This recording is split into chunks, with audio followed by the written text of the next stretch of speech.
नाराज हुए, ये क्या हुआ? शंकर जी बोले जो होना था सो हो गया। और कितना अद्भुत संकेत इस कथा में छिपा है। जो माँ बाप और गुरु का सम्मान करेगा वही समाज में पहले नंबर पर पूछा जाएगा। बात भी सही है।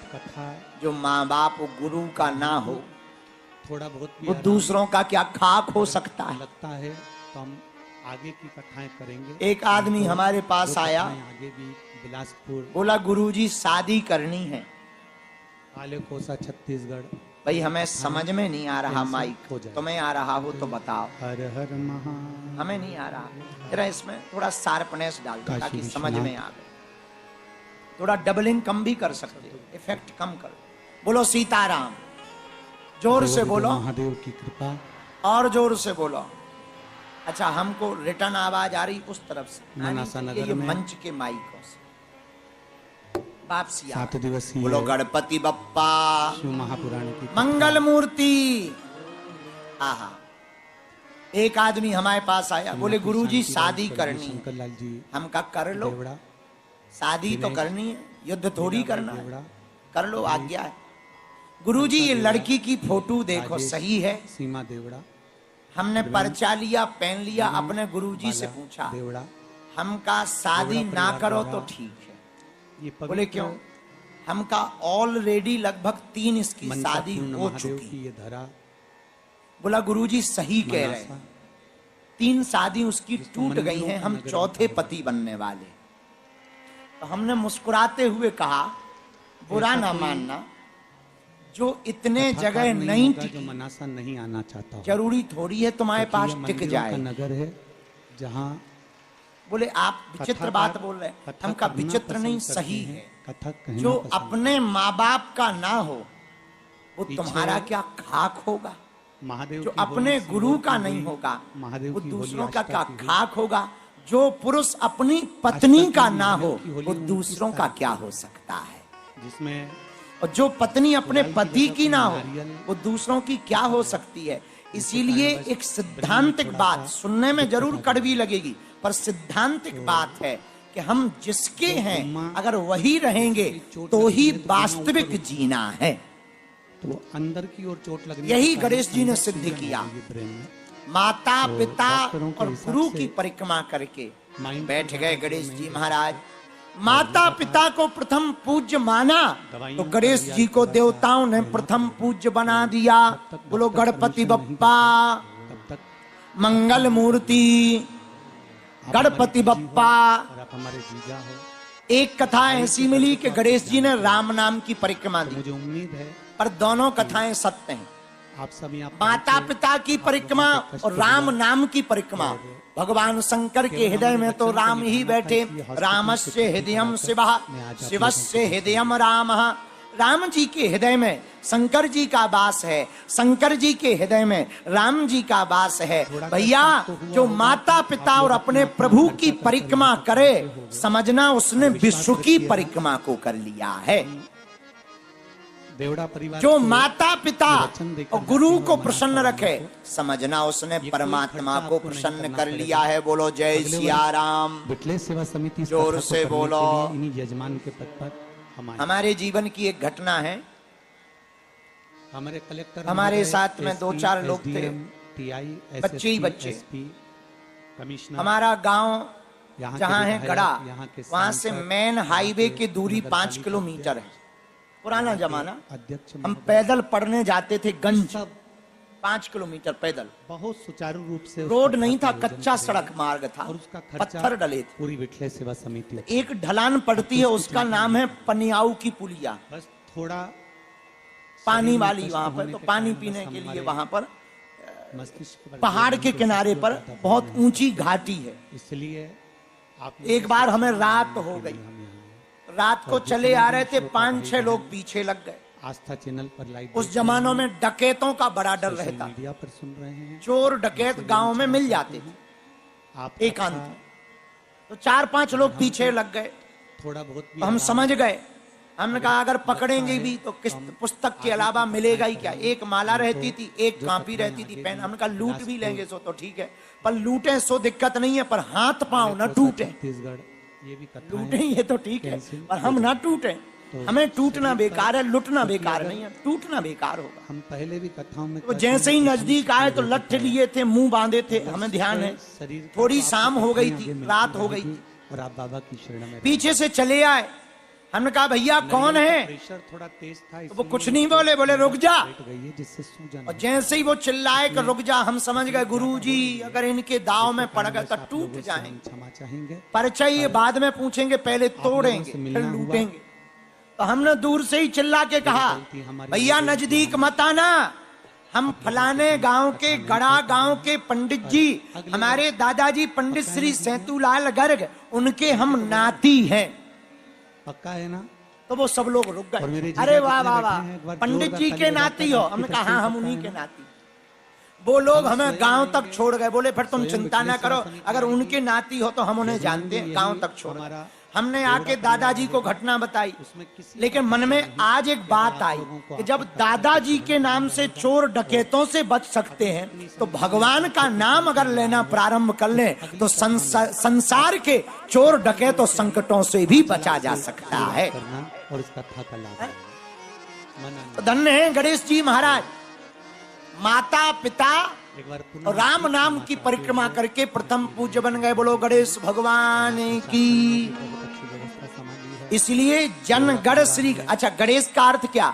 जो गढ़ों के समूह के ईश हों वो गणेश, गढ़ समूहों के जो ईश हैं वो गणेश हैं। ये देवताओं में प्रथम पूज्य हैं, इसलिए गणेश हैं। बोलो जय सिया राम। गणपति बप्पा मंगल मूर्ति, गणपति बप्पा। अब गणेश जी प्रकट तो हो गए, इनकी महिमा क्या है? गणेश पुराण में बड़ी अद्भुत महिमा गणेश जी की बताई गई है। एक राजा था, एक साल में वापिस उसका नाम सोमकांत था, और दिल से करेंगे। बड़ा धर्मात्मा राजा था। इस कथा को यहीं पर विराम। बेटा बड़ा हुआ, राजा ने सोचा अब बेटा बड़ा हो गया, राजपाट इसको दे देना चाहिए। और बात भी सही है, ये भाई एक उम्र के बाद मोह को छोड़ देना चाहिए। जब तक स्वास्थ्य ठीक नहीं होता आगे की उम्र ज्यों-ज्यों बढ़े और मोह बढ़े तो खतरा ज्यादा है, मुक्ति कम लोगों की हो पाती। कारण क्योंकि उम्र बढ़ने के साथ साथ लालच बड़ा बढ़ता है। आते हुए डीलाई 99 का चक्कर बड़ा खतरनाक होता है। उत्सव की कथा है, वो आपको एक हमें कहानी याद है, सत्य घटना। हर हर एक बार देवड़ा एक व्यक्ति मालिश करता था पुराने जमाने में, राजा के पास रहता था। राजा 1 रुपया रोज देता था मालिश से कर। करी है। वो 1 रुपया लाता था, जोड़ता नहीं था, मित्रों को बुलाता, कबड़ी रबड़ी, कभी रबड़ी खाता, मालपुआ खिलाता, बंसी बजाता, नाच गाना करता। राजा के ही सामने मकान में रहता था। राजा बड़ा हैरान, इसके पास कुछ भी नहीं है फिर भी रोज बंसी चैन की बजाता है, हमारे पास सब कुछ है फिर भी हम सो नहीं पाते। तो मंत्री ने कहा राजा बुरा ना मानना, इसका चैन भी अगर आपसे देखा नहीं जाता तो हम इसका चैन खत्म कर देंगे। कैसे? एक उपाय है। एक दिन मंत्री ने 99 रुपया की थैली ली और मालिश करने वाले के घर के बाहर डाल दी। 99 रुपया की थैली इसको मिली, सुबह से गिनती की 99 रुपया। ओ हो, चुपके से रख ली। मन में सोचने लगा 99 तो हो गए, आज का जो 1 रुपया राजा देगा अगर उसको भी रख लेंगे तो पूरे 100 हो जाएंगे, धीरे धीरे 200 हो जाएंगे, 500 हो जाएंगे। मन में ख्वाब देखने लगा तो 1 रुपया जो मिले अब वो खाए ना, न मित्रों को बुलाए, रोज 1-1 रुपया जोड़ता जाए। रुपया जोड़े तो रात को जगह भी कि कहीं चोर न ले जाए। धीरे धीरे बंसी बजना कम हो गया, मुस्कुराना कम हो गया, मित्रों का आना कम हो गया, टेंशन में रहने लगा। राजा बोले क्या बात है, रोज तो बड़े मुस्कुराते हुए आते थे, आजकल बड़े टेंशन में हो। बोले राजा कोई बात नहीं, सब ठीक है। राजा हंसते हुए बोला 99 का चक्कर बड़ा खतरनाक होता है, पहले होना चाहिए। राजनीति मालिश वाला बोला मतलब? बोले जब तक 99 नहीं मिले थे तब तक रोज बंसी बजाते थे कि क्या करना है। जिस दिन से 99 मिल गए रोज 1-1 जोड़ने लगे 100 के चक्कर में। तो राजा से वह बोला कि आपको कैसे पता? बोले हमें तो पूरी बात पता है, ये पूरा खेल मंत्री का किया हुआ है। उसने तुरंत पोटली पटक के गई, भाड़ में गए तुम्हारे 99 और भाड़ में गए तुम्हारे 100, हमारा एक बढ़िया है, कम से कम चेहरे पर मुस्कुराहट तो सदा बनी रहती थी। ये 99 का फेर बड़ा खतरनाक। हम लोगों को भी यही रोग है, जिनके 5 लाख हो गए वे सोच रहे 10 कब हो जाएं, और जिनके 10 हो गए वे 20 के चक्कर में लगे, जिनके 20 हो गए वो 100 के चक्कर में लगे, और जो 100 करोड़ रखे बैठा है वो सोच रहा है 200। माया मरी न मन मरा, मर मर जाए शरीर, आशा तृष्णा ना मरी, कहे गए दास कबीर। ये मन बड़ा खतरनाक है, दिन ब दिन इसकी कामनाएं बढ़ती ही रहती हैं। तो राजा सोमकांत बड़ा यशस्वी राजा हुआ, बेटा बड़ा हुआ तो बेटा को राजपाट दे दिया, आज से तुम राजा। तुम कहां जा रहे हैं पिताजी? आप कहां जा रहे हैं पिताजी? भजन करने के लिए जा रहे हैं। वैसे तो भजन की कोई उम्र नहीं है, वैसे तो भजन करने की कोई उम्र नहीं है, परंतु एक कामनाओं की इच्छा पूर्ण हो जाने के बाद में पूर्ण रूप से भगवत भक्ति के आश्रित हो ही जाना चाहिए। राजा त्यागी हो गए, पत्नी को साथ लेकर के वन चले गए, पीछे पीछे से बच्चे पुत्र आदि आ गए, मान जाओ वापस लौटाओ। राजा नहीं माना। राजा सोमकांत ने समझा बुझा करके सबको वापस लौटाया। स्वयं अपनी पत्नी, पतिव्रता स्त्री थी, भार्या के साथ में वन में भजन करने के लिए आगे बढ़ गए। सामने कुछ मुनि कुमार दिखाई दिए। कौन हो? उन मुनि कुमारों ने कहा, राजा आप मत पूछो, मैं महर्षि भृगु का पुत्र हूं, मेरा नाम च्वन ऋषि है। ओहो, आपके पिताजी कहाँ हैं? राजा ने पूछा, आपके पिताजी कहाँ? सामने की कुटिया में रहते हैं। राजा, उस ऋषि कुमार ने राजा का परिचय पूछा, पिताजी को पूरी बात बताई। राजा प्रणाम करते हुए महर्षि भृगु के चरणों में गया, हाथ जोड़कर बोला, महाराज हम आपकी शरण में आए हैं। क्यों? कुष्ठ रोग हो गया है, इसको मिटाने का कोई उपाय बताओ। पर एक बात समझ में नहीं आई, ये कुष्ठ रोग क्यों हुआ? महर्षि भृगु ने उनको कथा सुनाना प्रारंभ किया। राजन, तुम पूर्व जन्म में एक धनवान वैश्य के पुत्र थे, विंध्याचल के निकट कोल्हार में तुम्हारा जन्म हुआ था। थे तुम, बचपन से ही लालन पालन तुम्हारा बड़ा प्रभाव में हुआ, तो बड़े बनकर के तुम बड़े ही दुराचारी हो गए, संतों का सम्मान नहीं करते, वेश्याओं का संग करते। एक सुंदर वैश्य कन्या के साथ तुम्हारा विवाह तो हो गया। तुम्हारे पिताजी बहुत ही शुद्ध व्यापारी थे, ईमानदार थे, लेकिन तुम्हारी उदंडता के कारण वो सदा चिंता में रहते थे। एक दिन पिताजी तो मर गए, तुम्हें जब राजपाट का भार मिला तो तुम और उदंड हो गए।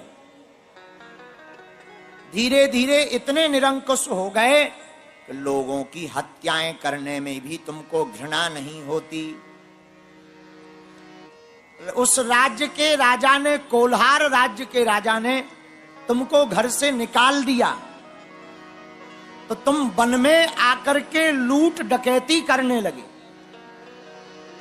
एक गरीब ब्राह्मण उस वन की पगडंडी से निकला, तुमने उस ब्राह्मण के धन का हरण किया और बड़ी निर्दयता के साथ में उसका कत्ल कर दिया। ब्राह्मण बड़ा दीनहीन था, उसने मरते हुए श्राप दिया, जाओ हम तुमको श्राप देते हैं कि तुम्हारी जितनी भी जन्म हो उतने जन्मों में तुमको घोर नरक, सहस्त्र कल्प तक घोर नरक का कष्ट सहना पड़ेगा।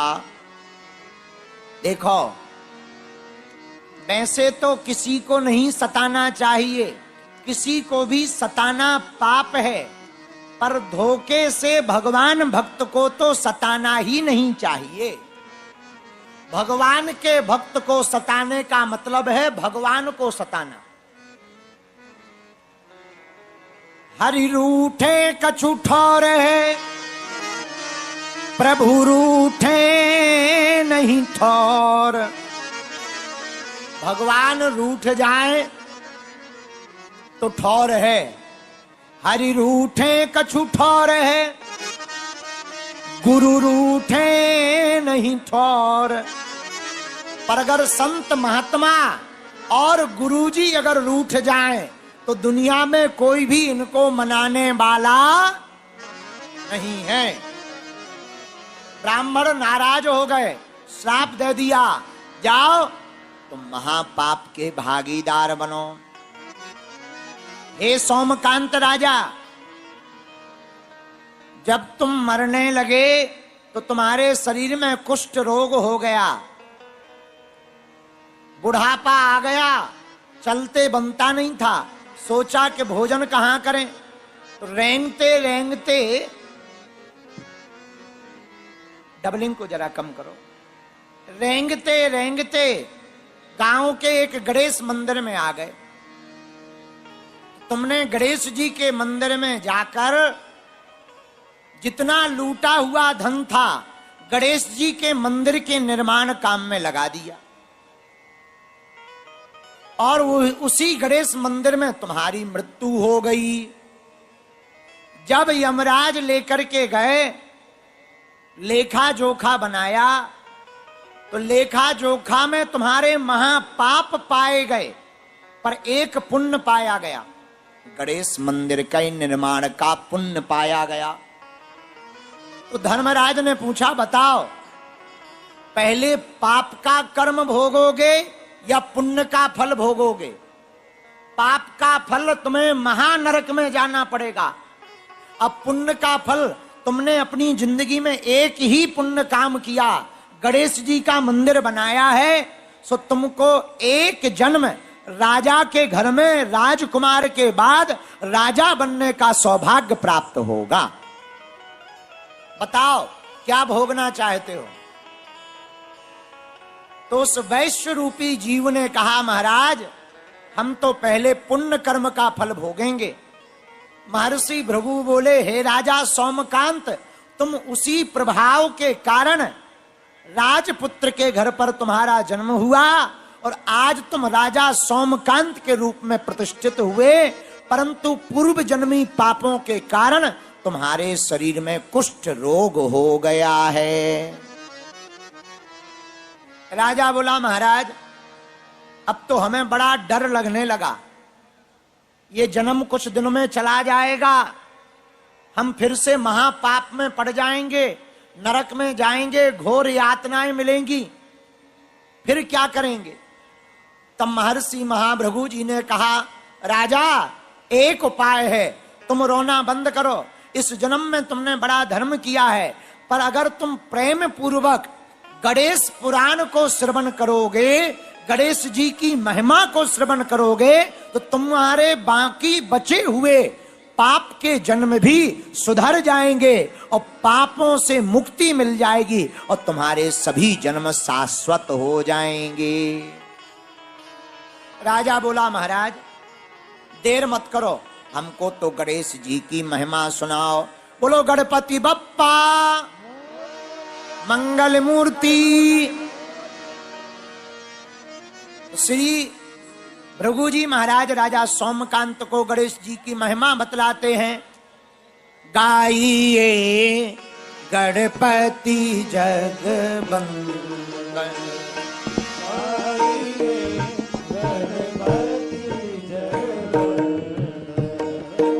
गाइए गणपति जगवंदन।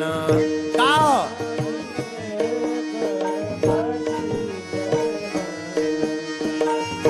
शंकर सुवन भवानी के नंदन,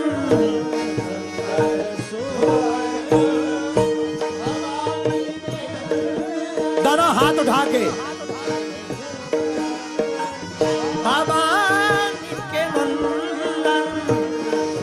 शंकर सुवन गाइए गणपति बोलो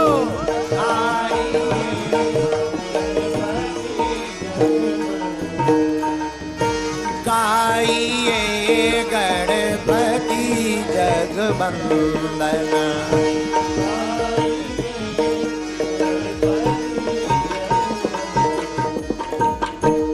गणपति बप्पा। श्री भृगु जी महाराज कहते राजा गणेश जी की बड़ी महिमा है। बात सही है, जिनके कामों में विघ्न आता हो बुधवार के दिन 108 दूबा की माला गणेश जी के बीज मंत्र को बोलकर जो भी भक्त गणेश जी को चढ़ाएगा उसके काम में आने वाले विघ्न का हरण स्वयं गणपति भगवान करेंगे। ऐसा कई जगह वर्णन मिला। तो श्री भृगु जी महाराज ने राजा को गणेश जी की महिमा बतलाई। क्या महिमा है गणेश जी की? वेद व्यास जी ने चारों वेदों का विभाजन कर दिया। पांचवा वेद महाभारत का निर्माण करना था, पुराणों की रचना करनी थी, लेकिन वेद व्यास जी को कुछ याद ही ना रहे। बार बार भूल जावे, बार बार मन उच्चाटित हो जावे। किसी भी बेटा या बेटी का मन बड़ा उच्चाटित रहता हो, उस बालक बालिका को गणेश जी का पूजन करवाना चाहिए, बुधवार को गणेश जी का दर्शन करवाना चाहिए। अच्छा, भूत आ गो, धन्य है भूत, तुम भारी फिरी हो भैया, तुम्हें शर्म न आई अपने मन से ठटरी के बरे? आ गए कोई बात नहीं, चिल्लाओ ना, डरवाओ ना, बैठे रहो, कथा को सुनो गणेश जी की, नहीं तो गणेश जी सूंड मारेंगे, ठटरी भर जाएगी तुम्हारी। धन्य है भूत, इन भूतों को कोई काम ही नहीं है। बताओ, दिल्ली में भी इतने भूत। बोलो सीताराम, जोर से बोलो, अरे और जोर से बोलो, और जोर से बोलो। खा पी के आए हो कि नहीं आए हो? हैं? चलो गणेश जी की महिमा सुनो। वेद व्यास जी को विस्मरण होने लगा, याद नहीं रहता, बड़े परेशान रहते, मन बड़ा उच्चाटित हो गया। विचार करने लगे, लगता है किसी ने उच्चाटन कर दिया। तब तक श्री नारद जी प्रकट हो गए। नारद जी ने कहा, आपने प्रथम पूज्य श्री गणपति देव को नहीं मनाया, इसलिए याददाश्त की दिक्कत हो गई, विस्मरण होने लगा है। आप एक काम करो, गणेश जी का ध्यान करो। नमो नमो विश्वे भृते अखिलेश नमो नमः कारण कारणाय नमो नमो वेद मिदाम दृश्य नमो नमः सर्ववर प्रदाय। आप श्री गणेश जी का ध्यान करो, गणेश महिमा को लिखो, तभी तुम्हारी स्मरण शक्ति वापस आएगी। श्री वेदव्यास जी महाराज वाणी को सुनकर के गदगद हो गए और सभी पुराण लिखने के पूर्व में सबसे पहले वेदव्यास जी ने अपनी स्मरण शक्ति को वापस लाने के लिए सर्वप्रथम गणेश पुराण की रचना की है। गणेश महिमा को लिखा तो ही इनकी स्मरण शक्ति वापस आई। इसलिए गणेश जी की महिमा बड़ी अद्भुत है। इसलिए बैठे बैठे गाओ, गाइए गणपति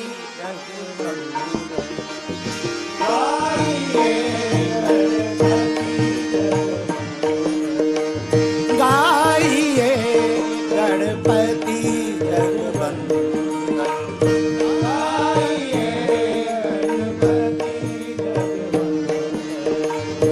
शंकर सुहाना भवानी के नंदन,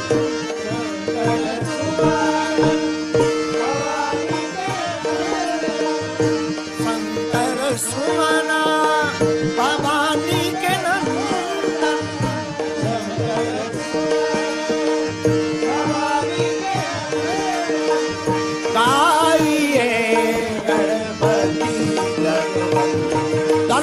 उठा के ताली बजाती हो।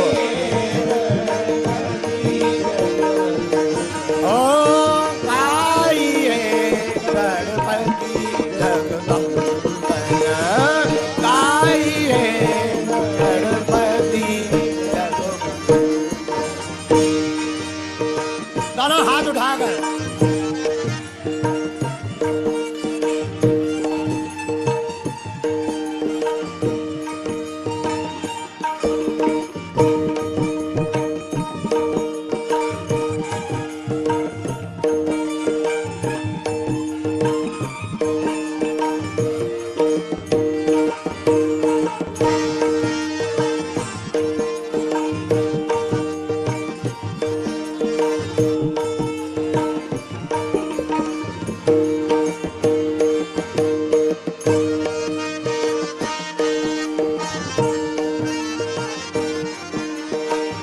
मोदक प्रिय मुद मंगल दाता,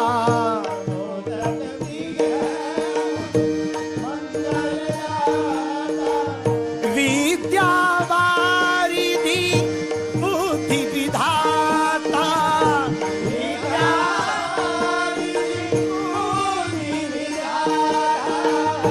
मोदक प्रिय मुद मंगल दाता, मोदक प्रिय विद्या वारिधि बुद्धि विधाता,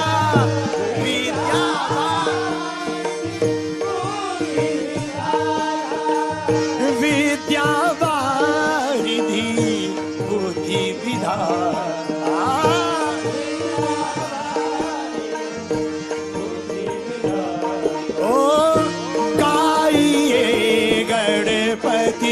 जगवंदन, गाइए गणपति शंकर सुमन भवानी के नंदन, शंकर सुमन भवानी के, शंकर सुमन भवानी के नंदन। ओ गाइए गणपति जगवंदन, गाइए।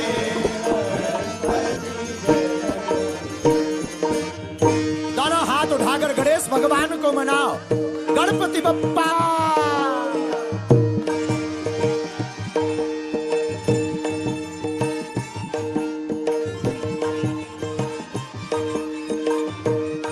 गणपति बप्पा।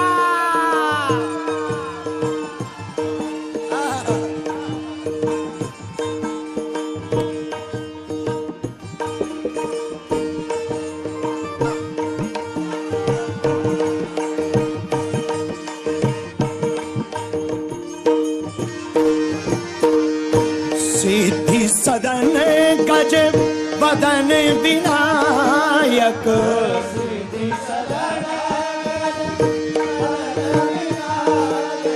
सिद्धि सदन गज वदन विनायक,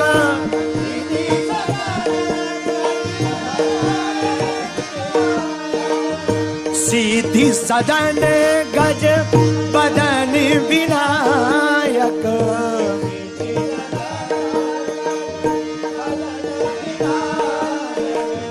कृपा सिंधु सुंदर सबलायक,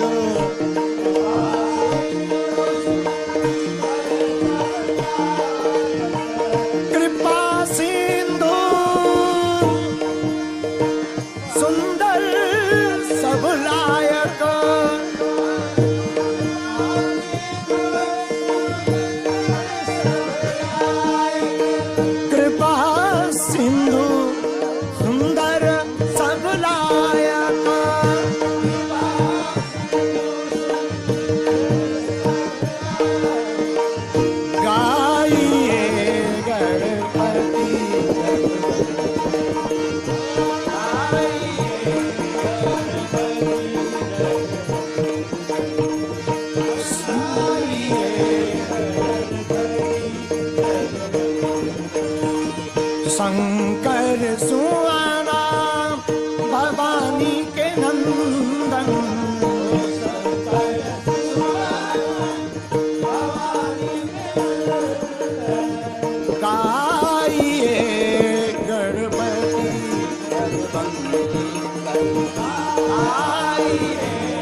श्री गणेश भगवान की, श्री गणेश भगवान की।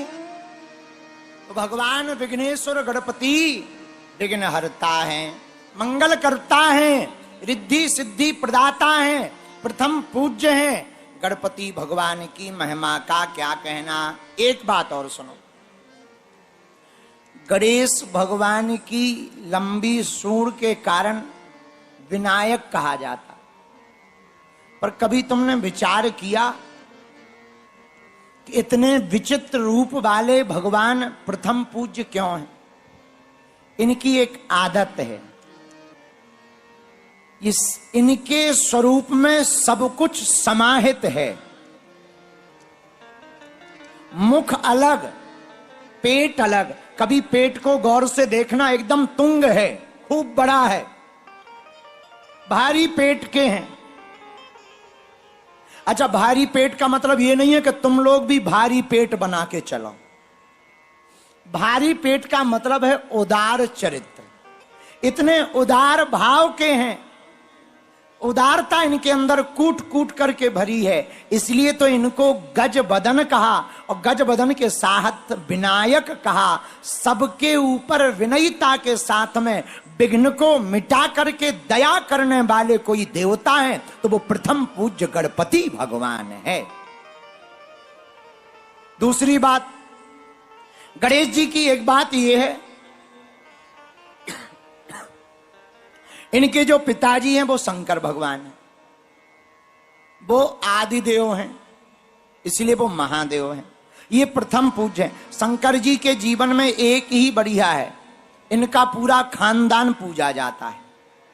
बाकी देवताओं का इतना लंबा खानदान नहीं पूजता जितना शंकर जी का पूजता है, और देवताओं की पत्नियां और पुत्र तक। शंकर जी का तो लंबा खानदान पूजता। शंकर जी स्वयं पूजते, पत्नी नवदुर्गा में पूजती।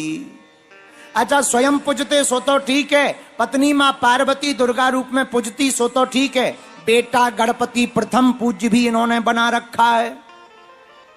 अच्छा, बेटा तो बहुत लोगों का पूज रहा, पर बहुएं नहीं पूज रही होंगी, पर शंकर जी की बहुएं भी पूज रही, रिद्धि सिद्धि। अच्छा, बेटा और बहू और पत्नी ये तीन तो किसी किसी के पूज सकते, पर नाती पोता नहीं पूजते होंगे, पर शंकर जी के नाती पोता शुभ और लाभ भी पूज रहे हैं। तो शंकर जी का पूरा खानदान पूजता है, यही विचित्रता है। इसलिए बाकी सब देव हैं, शंकर जी महादेव हैं, और महादेव के सुत ही श्री गणेश हैं, प्रथम पूज्य हैं। जो भी इनका स्मरण करके कोई काम करता है उसके काम में आने वाले विघ्न को यह मिटा डालते हैं। बोलो सीताराम। जैसे हनुमान जी का स्वभाव, हनुमान जी का स्वभाव क्या, हनुमान जी को भजने वाले को क्या मिलता, संकट कटे। गाओ गाओ गाओ। एक तो लाइटों के मारे तुम लोग ऐसे दिख रहे जैसे पुतलियां बैठी हो गए। हाँ हाँ, सच बता रहे। अब चाहे हमारी आंखों का रिफ्लेक्शन गलत हो गए, अब ठीक दिख रहा है, पर ऐसे अगर हम देखें तो ऐसे लग रहा पुतलियां। जब तुम लोग हंसते हो तब जरूर वेस्ट इंडीज जैसे दांत दिखाई देते हैं, तब हमें लगता कि आदमी बैठे हैं। बाकी तो हमें ऐसे लगने लगता कि सब सो रहे, केवल हम ही भर बोल रहे हैं। और दिल्ली वाले इतने कमजोर नहीं है कि हम बोलते रहे तुम लोग बैठे रहो। दिल्ली वाले तो बड़े आगल पागल मस्त हैं।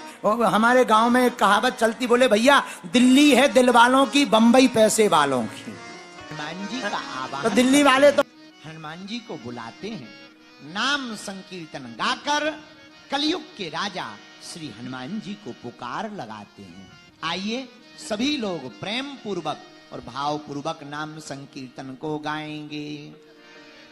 सीताराम हनुमान, सीता राम हनुमान, सीताराम हनुमान, सीताराम हनुमान, सीताराम हनुमान, सीताराम सीताराम हनुमान, सीताराम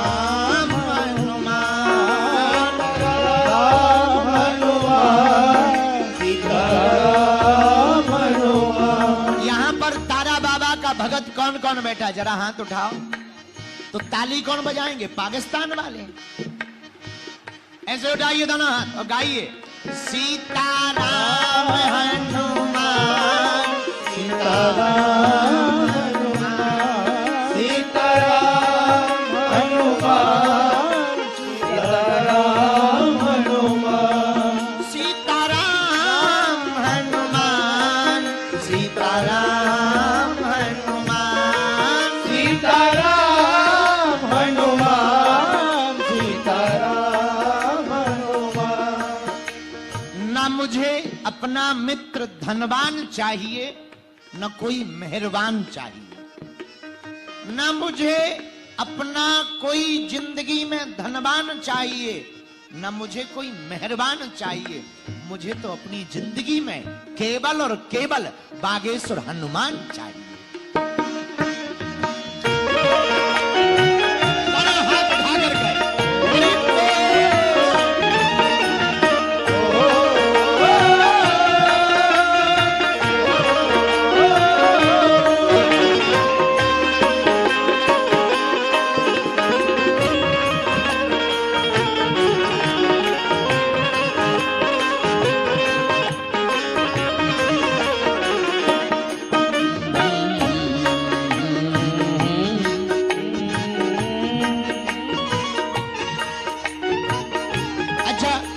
बताओ, तुम हनुमान जी के पगला हो कि नहीं हो?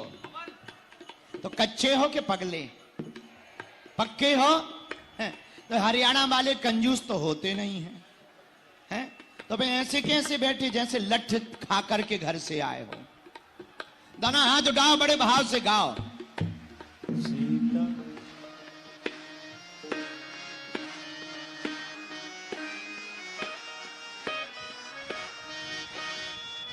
जो ताली नहीं बजाएगा, गाएगा नहीं, अगले जन्म में उसकी शादी कैंसल हो जाएगी।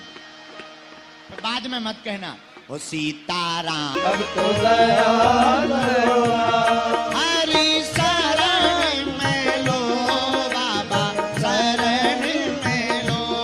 हरि शरण में लो बाबा, शरण में लो।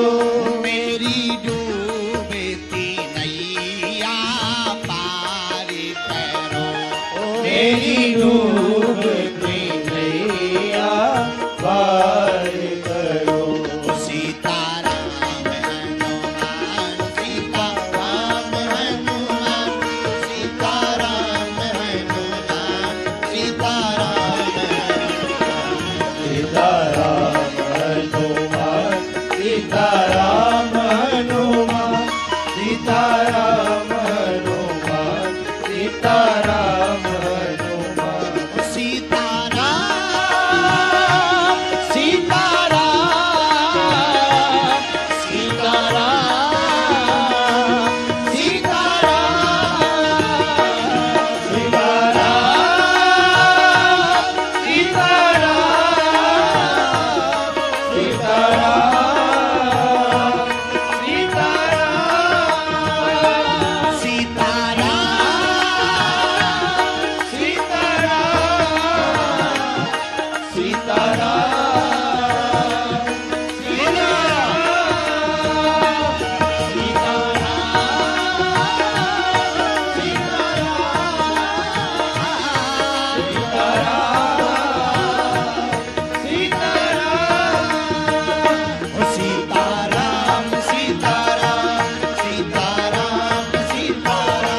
सीताराम रामचंद्र भगवान की जय।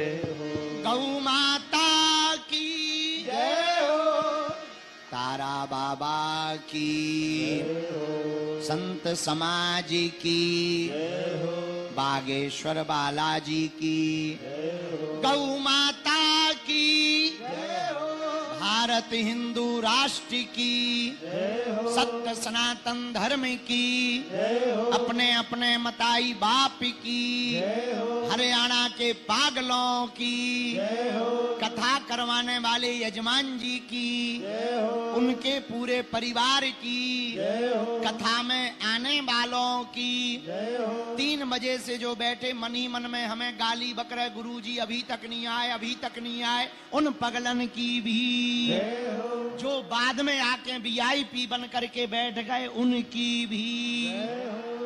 नमः पार्वती पतये हर हर महादेव, हर हर महादेव।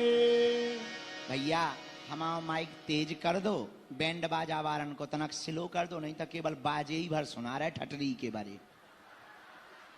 क्या बेटा ते किसी से रिश्वत लेके आ गए के गुरुजी को माइक बिगाड़ के ही रहेंगे, न कटा ठीक कर सही। अभी हमें सुनाई नहीं दे रहा, तुझे सुनाई दे रहा है? आगी के लगी और तेज कर। तोरे कौन कक्का को लगने, बटन दबा दे, तेज कर और तेज कर और कर। अब लाइन पे आ गो। रामचंद्र भगवान की, बागेश्वर बालाजी की, नमः पार्वती पते हर हर। साधु जी, ओ साधु जी, भगवान श्री सीताराम जी की मंगलमयी कृपा, बागेश्वर बालाजी के चरणों का आशीर्वाद, और आज तो हम पर भी श्री तारा बाबा महाराज की कृपा बरस गई है। हमारे जैसे अकंचन दास के ऊपर भी उन्होंने कृपा की और हमको उनके चरणों में धोंक लगाने का सौभाग्य प्राप्त हो गया, और अपनी वाणी से उनको हनुमान जी का चरित्र सुनाने का सौभाग्य प्राप्त हो रहा है। निश्चित रूप से तारकेश्वर महादेव के प्रांगण में वही आते हैं जिन्हें बाबा बुलाते हैं,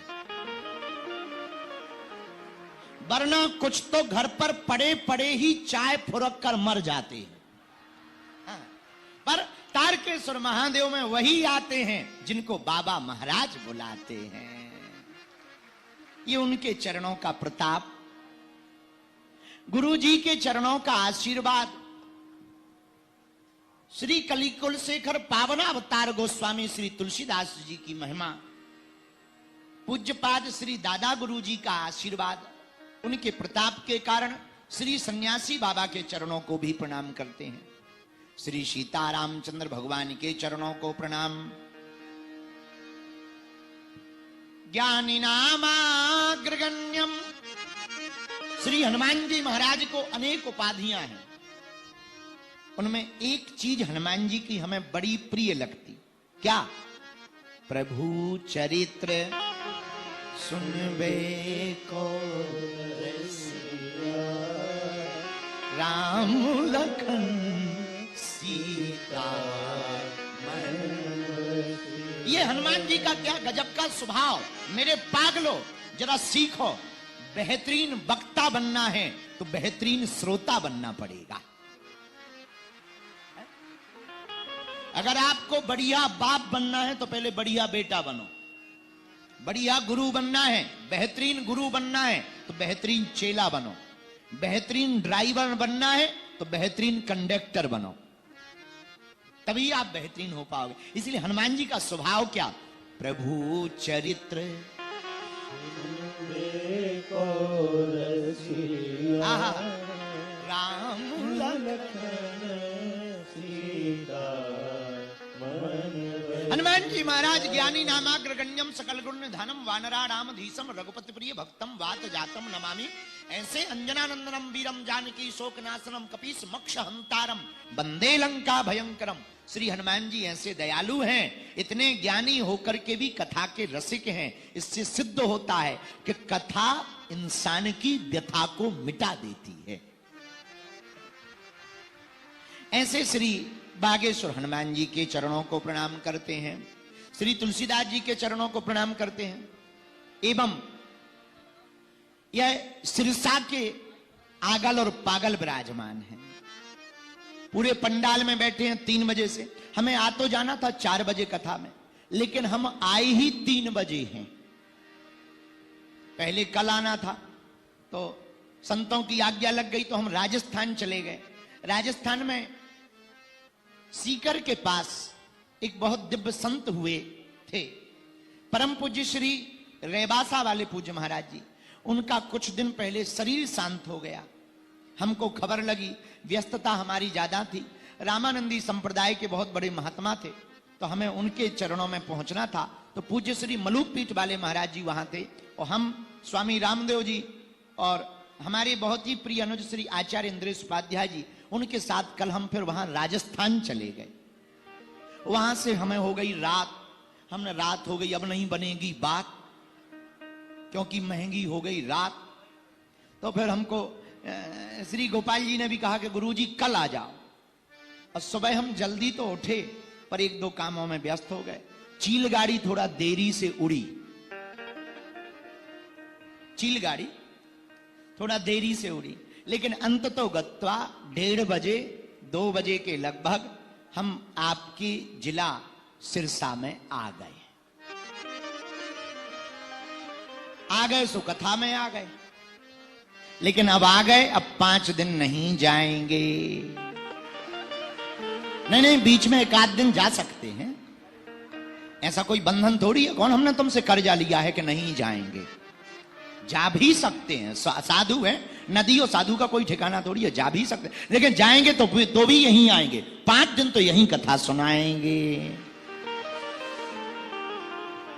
तो आज जितने भी लोग इस प्रांगण में बैठे हैं, कल से हम समय का ध्यान रखेंगे। आज पहला दिन है, थोड़ा कष्ट होगा आपको। कल से हम 4 बजे हर हाल में आएंगे, चाहे जो हो जाए। वैसे हम समय के पक्के हैं। आज देखो टाइम पे आ गए, इतने टाइम के पक्के हैं अपन। पृथ्वी पलट जाए पर हमारी घड़ी नहीं पलट सकती, क्योंकि हम घड़ी पहनते ही नहीं हैं। एक हमें मिले बहुत बड़े नेता हैं, वो हमारे बहुत प्रिय हैं, वो बहुत अच्छे, हमें नेताओं से ठीक है, अच्छा है, हमारे बहुत मित्र हैं। बोले गुरुजी आप 4 बजे का कह देते, 6 बजे आते। हम कहा हम घड़ी नहीं पहनते, तुम पहनते हो, तुम देखो हम कितने बजे आए। इसी चक्कर में नहीं हम पहनते घड़ी, क्योंकि उसे हमारे हिसाब से चलना नहीं है, और जिसे हमारे हिसाब से नहीं चलना, कौन भजन ला दे, बाहर में जाए। तो लेकिन कल 4 बजे आ जाएंगे समय पर आज की कथा को प्रारंभ करते हैं। देरी के लिए I am very very not sorry. पर आप सब जितने भी लोग यहां विराजमान हैं, देश विदेश में संस्कार टीवी चैनल के माध्यम से जो भी कथा को सुनेंगे, सुंदरकांड की महिमा को, गोस्वामी जी ने 1 चौपाई से प्रणाम किया, हम भी प्रणाम करते हैं। सिया राम मैं भैया प्रणाम जोरी जुग पानी। सीताराम सीताराम सीताराम कहे, जाहि विधि राखे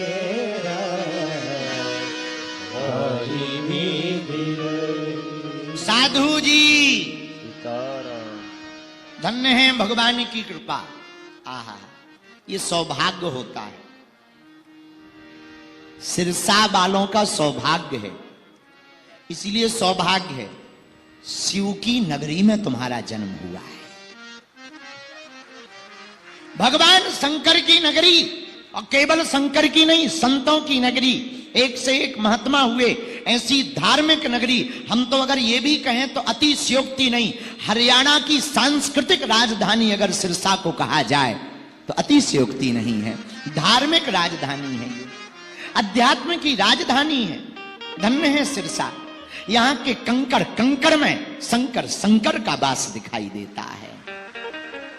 यहाँ की प्राचीनताएं धन्य है सिरसा की नगरी, जहां रामदेव बाबा के मंदिर की बहुप्रसिद्धि पाकिस्तान तक है।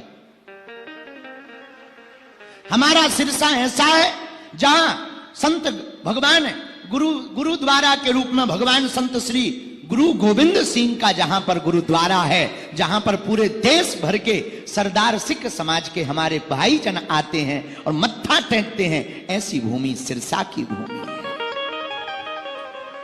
ऐसी भूमि सिरसा जहां पर तारा बाबा की कुटिया के चमत्कार चहुं ओर सुनाई देते हैं।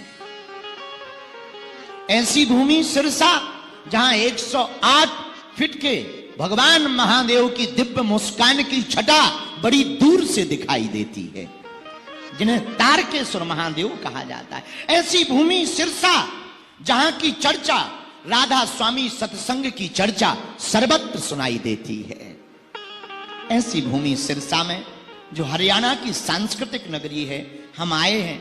भगवान की कृपा हुई है, तारा बाबा की कृपा हुई है, उनके दया के कारण भगवान की जो भी टूटी फूटी कथा हमसे बनेगी। कथा टूटी फूटी नहीं होती है, वाणी टूटी फूटी होती है। कथा तो हमेशा ठीक होती है, हम ही टूटे फूटे हैं। तो जो भी उनकी कृपा हम पर बरसेगी, हम उनके चरणों में कथा सुनाएंगे। पर हम सोच रहे थे क्या सुनाएं। सुंदर कांड पर अभी हमारी कुछ दिनों पहले कथा हुई, रुक गई थी, पूरी नहीं हो पाई। हमें लगा सुंदर कांड यहां पूरा हो जाएगा। एक चौपाई फिर भी हमें याद आई। बहुत बार उस चौपाई पे हमने बोला, पर उस चौपाई से हमारा जी नहीं भरता। हनुमान चालीसा की चौपाई है और उस चौपाई से दिल भरता नहीं है। इतनी प्यारी चौपाई है, बार बार उसी पर बोलने का मन होता है। अष्ट सिद्धि नव निधि के दाता, आइए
के दाता है। एक बात मेरे पागलों नोट करो, तन को चमकाने से काम नहीं बनेगा।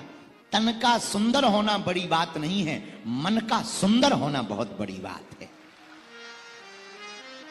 अच्छा, बहुत लोगों का तन तो बहुत सुंदर होता है, लेकिन मन ऐसे काला होता है जैसे अमावस्या में जमराज भैंसा पर बैठ के आ रहा। कई लोगों का ऐसा मन होता है। अब बुरा ना मानिए, ऐसे लोग बड़ी खतरनाक होते, बहुत खतरनाक होते हैं, लेकिन बुरा ना मानिए। अच्छा, हम लोग भी इतने गजब के लोग हैं, तन को चमकाने के लिए तरह तरह के साबुन लगाते, सौंफ लगाते, शैम्पू लगाते, फेस वॉश लगाते। आजकल तो कई लोग उसी में घुसे रहते, वो फाउंडेशन में एकदम लगे हैं। हमें उससे कोई दिक्कत नहीं है, लगाओ। हम ये नहीं कहते कि तुम श्रृंगार मत करो, हम ये कहना चाह रहे तुम तन को तो चमकाओ। पर मेरे पागलो, परमात्मा तन की सुंदरता नहीं देखता, मेरा हनुमान तो मन की सुंदरता देखता है। किसी का तन सुंदर हो, मन काला हो, तो हनुमान जी की कृपा से वंचित हो सकता। मेरे पागलो, अक्खड़ और फक्कड़ महात्मा तारा बाबा, उनकी कृपा को पाना है तो तुम्हारा धौंक लगाना महत्वपूर्ण नहीं है, तुम्हारे दिल का उनके चरणों में चढ़ा जाना बहुत महत्वपूर्ण होगा। हनुमान की कृपा को पाने के लिए हरियाणा के पागलो, सिरसा के पागलो, आज के सूत्र को नोट करो। हमें तन को नहीं चमकाना, मन को चमकाना है। अब प्रश्न उठता है, गुरुजी तन को चमकाने के लिए तो तरह तरह के फाउंडेशन आ रहे हैं, मन को चमकाने के लिए कोई क्रीम बनी? हाउ बनी? कौन सी? फैलबली ठटरी के बारे न कटा, ये तो तन के लिए है। फिर कौन सी क्रीम? भगवान की कथा मन को चमकाती है। अच्छा, आजकल श्रृंगार का बड़ा जमाना है, बुराई करनी नहीं चाहिए पर छोड़ी भी नहीं जा सकती। एक बहन जी आत्महत्या करने जा रही थी, यहीं थी, हमारी सिरसा की चेली थी, नाम था मंगूबाई, यही सिरसा की थी। हम कहा कहां जा रही बहन जी? हमें तो मरना है, पति से हैरान है, मरना है। हम के मर जाओ, जब हैरान हो तो मर जाओ, क्या कर सकते हैं। जब नहीं मानी, मरने गई, तो हमने देखा वो ब्यूटी पार्लर में घुस गई। हमने कहा एक बात बता, ए भाई कैमरा, ओए ठटली के भाई नीचे लगा या फिर ऐसे ही लगा ले। तो हमने कहा बहन जी मरने जा रही तो ब्यूटी पार्लर में क्यों घुस गई? बोली गुरुजी। हम कहा हाँ। बोले कल अगर हमारी न्यूज बनेगी तो कम से कम चेहरा तो बढ़िया आएगा। तो ठीक है फिर, तो ठीक है, तो ठीक, बुरा ना मानिएगा। हम लोग ऐसे तन के चमकाने के लिए परेशान हैं, इस प्रकार तन को चमकाने के लिए हैरान है। मेरे पागलो, जितना तुम तन को चमकाने के लिए हैरान हो, इतने से आधा ही अगर मन को चमकाने के लिए हैरान हो जाओगे तो हनुमान जी की कृपा को पा जाओगे। बोलो सीताराम, जोर से बोलो। अब प्रश्न उठता है, मन को कैसे चमकाएं? हनुमान जी से सीखो। ए हा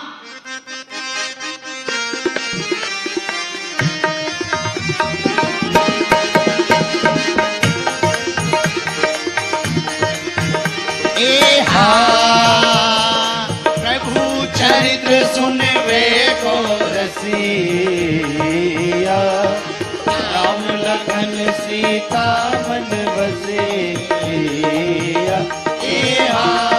प्रभु चरित्र सुनवे को रसिया, राम लखन सीता मन बसिया। श्री राम जय जय राम, श्री राम जय जय राम। हनुमान जी के द्वारा मन को चमकाना है तो हनुमान जी से सीखो, कथा को सुनो। क्या सुनो? जोर से बोलो। कथा मन को चमकाती है, मन के विकारों का दर्पण है। अपने मन का दर्पण है कथा बताती है कि अपनी औकात क्या है। बोलो सीताराम। वरना तो तन के उजले बहुत हैं, मन के उजले कम हैं, पर मन को उजला रखना है तो भगवान की कथा सुनो। हमें लगता है ऐसा, बुरा न मानना। देखो एक बात हम स्पष्ट कर दें, हम किसी भी पार्टी के समर्थक नहीं, हम हनुमान जी के समर्थक हैं। लेकिन रुको, पूरी बात सुनो। पर हमें ऐसा लगता है तारा बाबा ने गोपाल कांडा जी को और गोविंद कांडा जी को इसलिए चुना है ताकि यहां पर रहने वाले लोग हर साल कोई ना कोई संत कथा कहने आवे तो अपने मन को चमका पावे। इसीलिए बाबा ने चुना है, क्योंकि हनुमान जी को भी प्रिय। अभी जैसे जो बोल रहे थे, महिमा गा रहे थे, उन्होंने कहा कि तारा बाबा की बात शंकर जी से होती थी। अब कितना गजब का कनेक्शन है, हनुमान कथा फिट बैठ रही कि जिनका शंकर जी से कनेक्शन, शिवरात्रि को जिनका अवतार हुआ, जन्म हुआ, ऐसे तारा बाबा को शंकर जी का रूप माना जाता है। लेकिन हम जिनकी कथा कहने आए उन हनुमान जी को भी तो शंकर जी का ही अवतार माना जाता है। हमारे हनुमान जी शंकर सुवन केसरी, केसरी नंदन शंकर सुवन केसरी नंदन। शंकर गाइए गाइए, ताली बजाते हुए गाइए।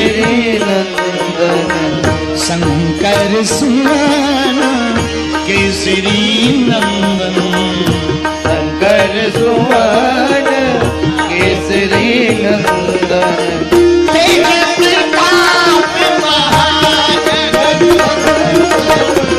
तेज प्रताप जगवंदन तेज प्रताप जगवंदन तेज प्रताप जगवंदन तेज प्रताप जगवंदन। हनुमान जी महाराज शंकर सुमन केसरी। शंकर जी किसके अवतार हैं? शंकर जी के ही 11वें रुद्र अवतार हैं। अरे पागलो, हनुमान जी शंकर जी के 11वें रुद्र अवतार नहीं, 11 रुद्र अवतार हैं। 11 रुद्रों का अवतार श्री हनुमान जी हैं। तो तारा बाबा किसके भक्त, किसके रूप? शंकर जी के। और हमारे हनुमान जी किसके अवतार? शंकर जी के। और यहां पर जहां कथा हो रही उनका नाम भी तारकेश्वर महादेव है। अब बताइए, तीन संयोग जुड़ गए। शिवरात्रि को प्रकट भय तारा बाबा तो शंकर जी का रूप, जहां कथा हो रही वो तारकेश्वर महादेव, और जिनकी कथा हो रही वो हनुमान जी भी शंकर जी के अवतार। और रुकिए रुकिए रुकिए रुकिए रुकिए, हम जहां से आए उस स्थान का नाम बागेश्वर, और स्वर का मतलब भी महादेव होता है। तो हम भी शंकर जी के धाम से आए। चार संयोग जुड़ गए हैं। तो भैया मेरे पागलो, तारा बाबा ने जो कृपा की है इस स्थान पर, वो इसलिए ही की मन को चमकाया जाए। किसको चमकाया जाए? बोलिए बोलिए बोलिए, जोर से बोलो। मन को चमकाने की क्रीम का नाम क्या है? भगवान की कथा। एक बात और पूछो, कौन सी? जोर से पूछो फिर बता रहे। मन के गुलाम तो बहुत हैं, माधव के गुलाम कम हैं। मन के गुलाम। मन ने हमें एक आदमी मिला, हम कहा और बताओ क्या हाल है? सब ठीक है। कहां जा रहे हैं? आज हमारा मन कह रहा है कि नदी किनारे जाएं। तुम्हारा मन कह रहा। अच्छा, कुछ लोग हमें मिलते हैं बड़े शहरों में। अभी हम दिल्ली में थे, कथा सुना रहे थे, तो सुबह सुबह निकले हम, जहां रुके थे सुंदर नगर में। एक दिन हमने बच्चों से कहा चलो सुबह सुबह थोड़ा पैर ठीक कर लें, थोड़ा वॉकिंग शॉकिंग कर लें। ज्यादा तो हमारी आदत है नहीं है, क्योंकि भजन करन में आलसी, हम भोजन में तैयार, और तुलसी ऐसे नर को बार बार धिक्कार। हम तो बड़े आलसी आदमी हैं, उठने में हमें बड़ी दिक्कत, पैदल चलने में और ज्यादा दिक्कत। हमें तो कोई पड़े पड़े जय बजरंग बली, आहा, वहीं कोई चाय दे जाए, वहीं कोई भोजन दे जाए, वहीं पड़े पड़े सीताराम सुनाकर हमें बहुत आनंद आता। बैठे बैठे कोई कथा सुन ले, बस इतना ही काम। सुबह सुबह से हमने इनसे कहा चलो थोड़ा टहल लेते हैं। गए। एक भारी कुत्ता रहा होगा सिरसा का, बुरा ना मानना, वो तो होता ही है, कहीं के भी हो सकते हैं, कुत्ते हैं वो तो कहीं के भी हो सकते हैं। इतना बड़ा कुत्ता मालिक को घुमा रहा था। फिर से सुनना, इतना बड़ा कुत्ता मालिक को घुमा रहा था। तो हमने कहा धीरे से कुत्ता से, कहो कहां घुमा रहा है मालिक को?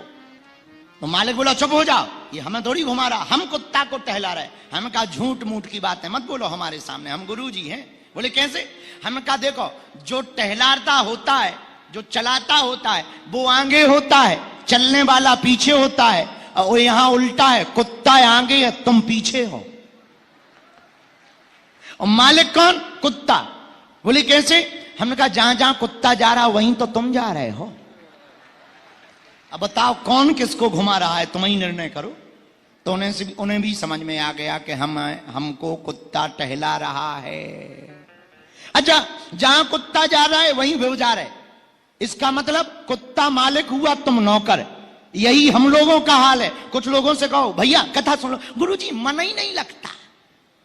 ठटरी के बरे, मन तुम्हारा गुलाम है या तुम मन के गुलाम हो? मन तुम्हारा गुलाम है या तुम मन के गुलाम हो? अगर तुम मन के गुलाम हो तो तुम्हारी गति उस कुत्ते के मालिक जैसी है, और अगर मन तुम्हारा गुलाम होगा तो तुम्हारी गति तारा बाबा जैसी हो जाएगी। मन को तुम अपने तरह से ढालो, मन की तरह तुम मत ढलो। तो कुछ लोग हमें मिलते, गुरुजी हमारा मन ही नहीं लगता। कोई बात नहीं, मन नहीं लगता कथा में। किस किस का मन नहीं लगता भगवान की पूजा में, कथा में? हाथ उठाओ, शर्मा मत, नो प्रॉब्लम, उठाओ। कुछ लोग तो इसीलिए नहीं हाथ उठा रहे कि लोग क्या कहेंगे। या ना लगे कथा तुम्हें परमात्मा, या ना लगे कथा तुम्हें परमात्मा के दर तक पहुंचा करके ही रहेगी। ये कथा तुमको भगवान तक पहुंचा करके ही रहेगी, इसमें कोई संदेह नहीं। किसकी कथा? सुंदरकांड की महिमा। कौन सुंदरकांड? किसका? हनुमान जी का। कौन हनुमान जी? अष्ट सिद्धि नवनिधि के अष्ट सिद्धि नवनिधि के दाता, असबर दीन जानकी माता। गाइए, असवर दीन जानकी माता। श्री राम जय राम, श्री राम जय राम, जय जय राम, श्री राम जय राम, जय जय राम, श्री राम जय राम, जय जय राम। एक महात्मा कहते थे, मन का कुत्ता दर दर फिरे, दर दर दुर दुर होए। हैं? ये मन का कुत्ता बड़ा खतरनाक है। अच्छा, मन कैसा है जरा समझना, मन कैसा है। अभी गंदी बातें कहना हम शुरू कर दें तो किसी को भी पेट पीड़ा, कमर दर्द, जमुआई नहीं आएगी। लोग गंदी बातें रात भर सुन सकते, पर अगर कहें बेटा रामायण पढ़ लो, गुरुजी हमारा तो सिर दर्द कर रहा है, हमको तो अब अभी कह दो रामायण पढ़ो, रामायण राम राम राम, गुरुजी हमको तो बहुत नींद आ रही, क्षमा करो। और जैसे ही बिस्तर पे लेटे हो तुरंत कहो कान में, हैं फलानी कैसी है? ओह, तुरंत उठ के कहेंगे हाँ गुरुजी ठटरी के बारे, न कटा आगी के लगे। सत्कर्म की बात करने में नींद आती है, अब कुकर्म की बात करने में नींद भाग जाती है। क्या गजब का मन है। इससे निश्चित होता है कि ये मन बड़ा चंचल है। कुछ लोग यहां कथा में बैठे, पर कुछ लोगों का मन नहीं बैठा। सिरसा के मार्केट में कोई चाट खा रहा, किसी का मन सिनेमा फिल्म में फिल्म देखने जा रहा। हमारे एक संत हमको कहते थे, तन से पूजा कर रहे, मनवा गया बाजार, और कैसे रीझे सांवरा, जुड़े न दिल के तार। हैं? ज्यादातर लोग तन से पूजा कर रहे, मन से किसी को मतलब ही नहीं। मेरे पागलो सिरसा के लोगों, आज की कथा का संकेत बड़ा प्यारा है। हमें तन को नहीं चमकाना, मन को चमकाना है। इसलिए मन के गुलाम नहीं बनना, हमको तो माधव का गुलाम बनना है। मन के गुलाम बनोगे तो बिखर जाओगे, माधव के गुलाम बनोगे तो निखर जाओगे। है? बिखरना हो तो मन के गुलाम बनो, और निखरना हो तो गोविंद के माधव के गुलाम बनो। आहा, मीराबाई कहती, अलीरी मोहे लागे वृंदावननी को, अलीरी मोहे लागे वृंदावननी को। मीराबाई गोविंद को पुकारती। एक हमें कथा याद आ गई, सत्य घटना। गुलाम अगर तुम माधव के बनोगे तो क्या होगा।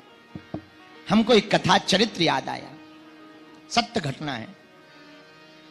वृंदावन से 13 किलोमीटर की दूरी पर एक गांव है, वहां एक बच्ची रहती थी। ये अभी कलयुग की घटना है, यही कोई 40-45 साल की। उसका नाम था ऊषा। ऊषा का जन्म वृंदावन के नजदीक हुआ, विवाह मेरठ में हुआ।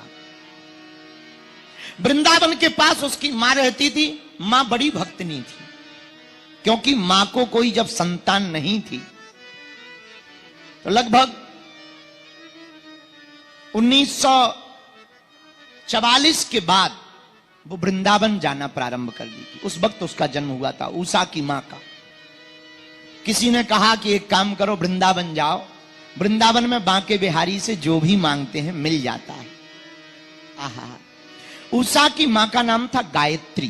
क्या नाम था? बिल्कुल सत्य घटना सुना रहे हैं। गायत्री एक दिन अपनी सखियों के साथ, बहुत दिन हो गए, कोई संतान नहीं हुई, वृंदावन गई। किसी ने कहा कि भगवान बड़े दयालु हैं, अगर उन्होंने चाहा तो तेरा वंश बांके बिहारी की कृपा से ही चल जाएगा। सखियों के साथ में गोविंद मेरो है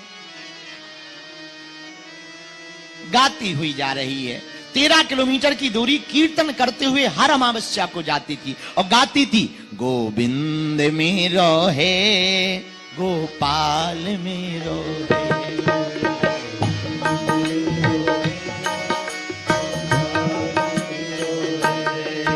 गोविंद मेरो है, गोपाल मेरो है, गोपाल मेरो है। श्री बांके बिहारी नंदलाल मेरो है। श्री बांके बिहारी गाइए गाइए गाइए। लाल मेरो है, श्री बांके बिहारी नंदलाल मेरो है। श्री बांके बिहारी, दोनों हाथ उठा के गाओ। लाल मेरो है, गोपाल गोविंद मेरो है, गोपाल मेरो अच्छा, है। जहां कथा हो रही इन दोनों भाइयों का नाम भी गोविंद गोपाल। जे भी हमारे हैं वो जे भी हमारे हैं। तो संकीर्तन भी बड़ा प्यारा, गोविंद मेरो है, गोविंद मेरो है, गोपाल मेरो है। बिहारी जी को मिलने जा रही। कीर्तन गाते हुए गायत्री चली जाती। एक दिन अमावस्या के दिन भीड़ बहुत थी, बांके बिहारी में घुस गई। प्रवेश हुई, भीड़ बहुत, आंखों में नैनों में आंसू, हाथ में फूलों की माला।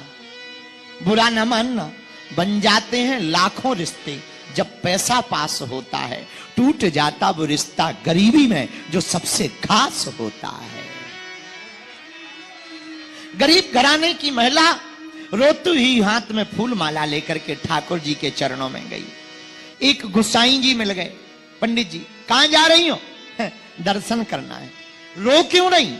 पुराना जमाना है। गोसाई जी क्या बताएं, भगवान की कृपा से 2 वक्त की रोटी तो मिल जाती है, पर सब लोग हमें चिढ़ाते हैं क्योंकि हमारे कोई संतान नहीं है। पड़ोसन हमें रोज गाली देती है, कभी कभी तो जमुना जी में कूद के मरने का जी करता है। अब तो हम अंतिम बार आए हैं, लगता है अब हम दोबारा कभी बांके बिहारी के दर्शन नहीं कर पाएंगे। गोसाई जी, अगर हमारा वंश नहीं चला, अब हम बांके बिहारी को अपना मुंह नहीं दिखाएंगे, इनको भी तो बुरा लगता होगा। ऐसा कहकर उसने फूल माला चरणों में चढ़ा दी। गोसाई जी ने हाथ पकड़ा, चबूतरे पे चढ़ा दिया। इधर आओ। चबूतरे पर चढ़ाकर दरवाजे के पास में हाथ रखवाया, ठाकुर जी की तरफ देखा, कृपा कर देना, बहुत दुखियारी है। एक ठाकुर जी की गले की माला गायत्री के गले में डाल दी। ये बेचारी घर आ गई। आहा, नैनों में आंसू। कई दिन बीत गए। एक दिन इसने सपना देखा, एक छोटी सी बच्ची, एक छोटी सी किशोरी इसके आंगन में खेल रही है और कभी लड्डू मंगाती, कभी रोटी मंगाती, कभी भोजन मंगाती। सुबह उठ करके पति को अपना सपना सुनाया। अरे तुम्हें पता है, आज सपने में कोई बड़ी प्यारी सी छोटी सी बच्ची आई है। पति भी ठाकुर भक्त था। लगता है श्री किशोरी जी आई थी। और भगवान की ऐसी कृपा हुई कि 11 महीने के बाद इनके घर पर एक बेटी का जन्म हो गया। गदगद होकर के गायत्री ने गोद में लिया। 2 महीने की बच्ची को, लाली को गोद में लिया और बांके बिहारी के चरणों में गई। फूल ही नहीं समा रही, सखियों को साथ लिए और आज तो नाचते हुए जा रही है। मन में एकदम प्रसन्नता है। जाकर के बांके बिहारी के चरणों में रख दिया। ढूंढने लगी वो गोसाई जी कहां गए। एक मिनट की मुलाकात थी पिछले साल की, चेहरा भूल गई। तब तक आवाज लगी, ए माता आगे बढ़ जा। पहचान गई, ये वही गोस्वामी जी है। नाम क्या है आपका गोसाई जी? माता हमारे नाम को जानकर क्या करोगी? हम तो बांके बिहारी जी के ही चेला हैं, उनके ही दास हैं। हमारा नाम तो शरण बिहारी गोस्वामी है। ओहो हो महाराज जय हो। महाराज आपने पहचाना? अरे तुम वही हो जो पिछले साल रो रही थी। हाँ महाराज, आपकी कृपा हो गई और आपकी कृपा से हमारे घर पर श्री किशोरी जी आ गई हैं। गोद में दे दिया, पटकी उड़ाई गोस्वामी जी ने, वापस विदा कर दिया। जाओ घर। भगवान की बड़ी कृपा। गोस्वामी जी ने बिहारी जी की तरफ देखकर कहा, अरे बड़े छलिया हो, पिछली साल रो रही थी, आज देखो कितनी हंस रही। ठीक कृपा कर दी, ऐसी दया करते रहना। भगवान को धन्यवाद दिया। समय बीत गया। गायत्री की बेटी, उसका नाम उषा रखा। उषा बड़ी हो गई, गरीब परिवार की बिटिया। उसका विवाह मेरठ में किया गया, पर मेरठ वाले जहां विवाह हुआ वो बड़े लालची निकले। 10,000 रुपया, उस जमाने में बहुत होते थे, 10,000 रुपया का दहेज मांगा। बड़ी मुश्किल से उधार उठाकर उषा के पिता ने, गायत्री के पति ने 10,000 रुपया दिए। उषा जब बच्ची थी तो एक दिन 5-6 साल की हुई तो पिता से बोली, पिता आज रक्षाबंधन है, सब लोग अपने अपने भाइयों को राखी बांधते हैं, क्या हमारा भाई नहीं है? हम राखी किसको बांधे? मां की आंखों में आंसू आ गए। गायत्री बोली, बेटी